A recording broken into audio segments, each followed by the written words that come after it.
आज हम बात करने वाले हैं उस मंदिर के बारे में जिसे कई बार तोड़ा गया, उसके अस्तित्व मिटाने और छिपाने की कोशिश की गई मगर मिटा या छिपा नहीं पाए।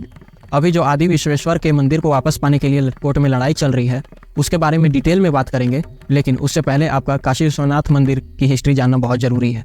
आज मैं आपको बताने वाला हूँ काशी विश्वनाथ मंदिर की प्रॉपर हिस्ट्री, जिससे सारी बातें क्लियर हो जाएंगी। ऐसे तो मंदिर को कई बार तोड़ा गया, लेकिन इसमें सबसे पहला हमला 1194 एडी में किया गया था, जब मोहम्मद घोरी ने कन्नौज के राजा जयचंद को हराया। उसके बाद उसने अपनी क्रूरता दिखाने के लिए मंदिर को तोड़ दिया, जिसके कुछ साल बाद 1230 एडी में गुजरात के एक बहुत बड़े ट्रेडर ने मंदिर को रिबिल्ड करवाया। उसके बाद 200 साल मंदिर अपनी जगह पर रहा, वहाँ पूजा होती रही। फिर 1447 से 1517 एडी के बीच सिकंदर लोधी के टाइम पीरियड में मंदिर को फिर से तोड़ दिया गया। उसके कुछ साल बाद राजा मान सिंह ने मंदिर को रिकंस्ट्रक्ट करवाया, लेकिन वो मंदिर को पूरा कंप्लीट नहीं करवा पाए। फिर 1585 में राजा टोडरमल, जो कि अकबर के शासनकाल में फाइनेंस मिनिस्टर थे, उन्होंने मंदिर को रिनोवेट करवाया, लेकिन ब्राह्मणों ने मंदिर का बहिष्कार कर दिया क्योंकि राजा टोडरमल की बेटी की शादी एक इस्लामिक रूलर से हुई थी। उसके बाद शाहजहां ने भी एक बार मंदिर को गिराने के लिए सैनिक भेजे, लेकिन लोगों ने उसके खिलाफ आवाज उठाई और लोगों के भारी विरोध ने मंदिर को बचा लिया। यहाँ तक तो तोड़ना, रिकंस्ट्रक्ट करना चल रहा था, लेकिन मंदिर पे सबसे बड़ी आपदा तब आई जब भारत के इतिहास का सबसे क्रूर शासक औरंगजेब का समय आया।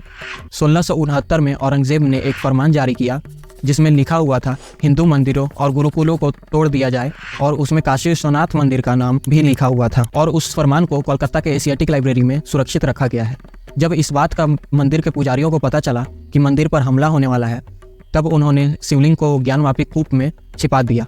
और अगर आपको फरमान वाली बात पर भरोसा नहीं है तो आप सकी मुस्तैद खान की किताब मसीरे आलमगीरी को पढ़ सकते हैं। उसमें इस घटना का पूरा वर्णन है कि कब मंदिर को तोड़ा गया और कैसे मस्जिद बनाई गई।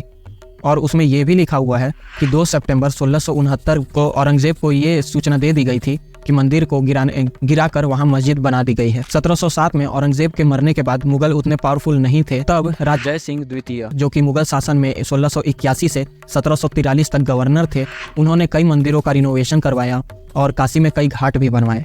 उनकी इच्छा थी कि मंदिर को दोबारा बनवाया जाए, लेकिन उनकी इच्छा पूरी नहीं हो पाई।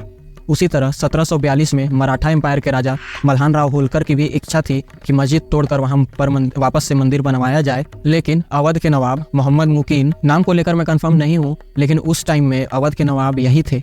अगर आप में से किसी को एग्जैक्ट नाम पता है तो कमेंट करके जरूर बताना। तो उस समय जो अवध के नवाब थे, उनकी दखल अंदाजी की वजह से मल्हान राव होलकर जी का मंदिर रिकंस्ट्रक्ट करवाने का सपना ही रह गया। जिसके कुछ साल बाद क्वीन ऑफ इंदौर और मल्हान राव होलकर की बहू रानी अहिल्याबाई होलकर ने इस मंदिर का रिकंस्ट्रक्शन करवाने का निश्चय किया।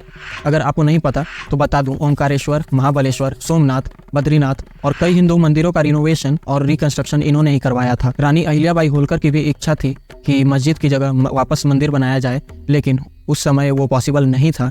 इसलिए मंदिर का निर्माण मस्जिद के ठीक बगल में किया गया, ताकि आने वाली पीढ़ी देखे और उन्हें याद रहे कि हमारे भगवान का मंदिर तोड़कर वहां मस्जिद बनाई गई है, और लोगों के अंदर अपने आराध्य के मंदिर को वापस पाने की इच्छा जागे। नए काशी विश्वनाथ मंदिर का कंस्ट्रक्शन अहिल्याबाई होलकर जी ने करवाया था, जिसका मंडप महारानी बैजाबाई ने बनवाया। मंदिर बनने के बाद उसमें कई रिनोवेशन हुए, जैसे 1835 में महाराजा रंजीत सिंह ने 1 टन सोने का गर्भगृह का ऊपर वाला भाग बनवाया। 1860 में नेपाल के राणा ने 7 फीट की नंदी की मूर्ति गिफ्ट की, जिसका मुख मस्जिद की ओर है। उसके ठीक सामने शिवलिंग भी निकला है। अब आते हैं ब्रिटिश शासन के दौरान 1810 में मिस्टर वॉटसन, जो कि बनारस के डिस्ट्रिक्ट मजिस्ट्रेट थे, उन्होंने काउंसिल वाइस प्रेसिडेंट को एक लेटर लिखा, जिसमें उन्होंने लिखा कि ज्ञानवापी परिसर को हिंदुओं को सौंप दिया जाए, क्योंकि उस जगह पर पास्ट में मंदिर था और उस मंदिर को तोड़कर वहां मस्जिद बनाई गई थी।